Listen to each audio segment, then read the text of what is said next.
애국동지 여러분 반갑습니다. 마침 저 건너편에 김경수를 구하겠다고 쪼무레기들이 모여 있는데, 마침 제가 준비한 주제가 김경수 판결, 그리고 얼마 전에 있었던 김관진 전 국방장관의 판결입니다. 김관진 전 장관에 대해서 사이버 사령부를 시켜서 북한의 사이버 공격에 대응해서 댓글 작업을 했다고 해서 2년 6개월을 선고했습니다. 그렇지만 법정 구속은 시키진 않았습니다.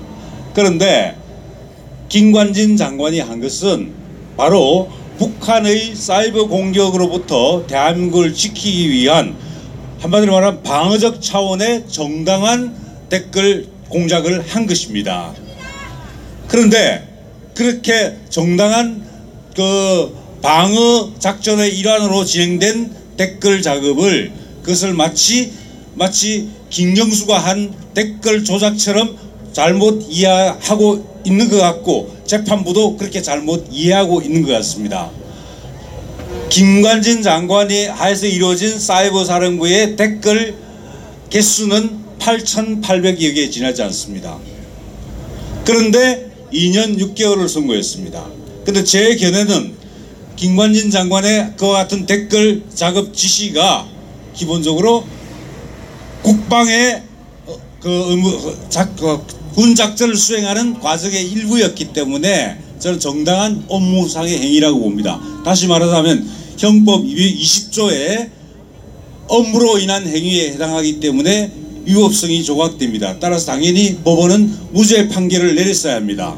그런데도 불구하고 일종의 적폐청산의 일환인지 모르겠지만 2년 6개월을 선고했습니다. 이것은 항소심에 가서 반드시 바로 잡아야 될 내용입니다. 그런데 그 반면에 김경수 일당이 한 댓글 조작은 어떤가? 일단 주체부터가 엄청나게 다릅니다. 이건 국가기관이 아닙니다. 아니고 거의 범죄 조직 수준의 조직적인 체계를 갖춘 그런 집단들이 이 댓글 조작 작업을 했습니다. 잘 아시다시피 느릅나무 출판사가 파주에 있는데 1, 2층을 다 빌려서 그 댓글 공작 작업에 사용한 것으로 알려져 있습니다. 그런데 그 임대료와 그 다음에 그게 거의 상주에서 일을 하는 사람, 주로 야간에 상주에서 일을 하는 사람이 20명 내지 30명이었다고 알려져 있습니다. 그러면 그것을 거의 1년 넘게 이걸 유지하는 동안에 엄청난 자금이 들어갔다고 볼 수 있겠죠. 그럼 이건 누군가 굉장히 막대한 규모의 자금을 제공해서 체계적인 조직을 갖추고 전문적으로 댓글 조작 작업을 했단 말입니다. 그렇다면 이게 일개 국회의원인 김경수가 할 수 있을까요? 저는 할 수 없다고 생각합니다. 그래서 김경수와 드루킹의 댓글 조작에 윗선이 있다, 분명히. 그 몸통이 자금도 제공하고 그 다음에 그들에게 보호막을 제공하겠다는 의사표시도 했을 거라고 봅니다. 따라서 그 몸통을 우리가 수사해야 될 필요성이 있죠. 조사해야 될 필요성이 있습니다. 그래서 우리가 문재인, 김정숙에 대해서 우리가 특검을 요구하는 거 아닙니까? 그렇습니다. 우리의 특검 요구는 굉장히 정당합니다. 그런데 여기서 우리가 한 가지 또 유의해야 될 것이, 왜 이번에 민주당이 김경수 지키기에 나서는데 정말 가관입니다.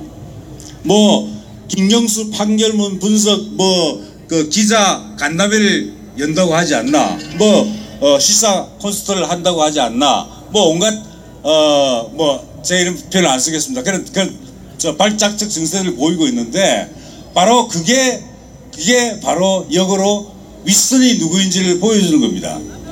김정수가 만약에 몸통이었다면 민주당이 저렇게 움직였겠습니까? 저는 아니라고 봅니다.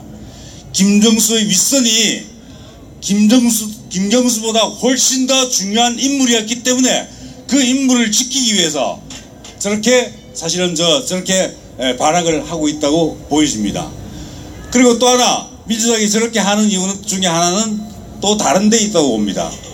다른 말씀으로 드리자면 김경수 입막음이라고 봅니다. 입막음. 저는 김경수가 이렇게 가다간 나 혼자 죽겠구나라고 생각을 할 수도 있습니다. 그러면 항소심 재판부에서 내 윗선을 불 수도 있죠. 바로 윗선을 불지 못하도록 하기 위해서 뭐냐면 김경수를 위해서 보석이라든지 등등 여러 가지 방식으로 김경수를 위해서 굉장히 많은 애를 쓰고 있다라는 걸 보여줌으로써 김경수를 달래고 있다고 봅니다. 그런데 우리 태극기 동지들께서도 그렇고 김경수에 대한 처벌 요구가 훨씬 더 높죠. 그렇다면 오히려 김경수는 어느 시점에 가서는 자 나도 살자 그러면서 윗선을 불 수 있다고 생각을 합니다. 바로 그래서 지난번에도 한번 말씀드렸다시피 김경수의 재판 과정을 우리가 예의주시하고 또 방청을 할 필요성이 있다고 생각을 합니다. 조직적으로 대응을 해서 허위범 특검을 우리가 격려해주고 그 다음에 재판부를 격려해주고 이렇게 해가지고 재판부가 특검이 자신감 있게 김경수 그 기소 내용을 뒷받침하고 그리고 재판부가 자신있게 김경수에 대해서 유죄 판결을 내릴 수 있도록 그 분위기를 우리가 만들어 나가는 작업을 해야 될 거라고 생각합니다. 그리고 또 하나 걱정되는 게 있습니다.